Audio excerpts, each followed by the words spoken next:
Garlic, a small bulbous plant with a strong pungent aroma, has been used for thousands of years in cooking, medicine, and even in spiritual practices. But where did this versatile plant come from, and how did it become a staple ingredient in cuisines around the world? In this video, we will delve into the history of garlic and explore its journey from a wild plant in Central Asia to a beloved ingredient in kitchens worldwide.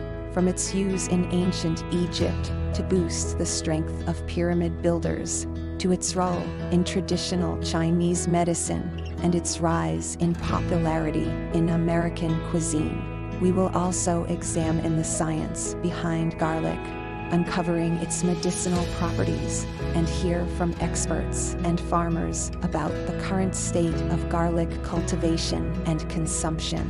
Join us as we uncover the fascinating history and versatility of the stinking rose.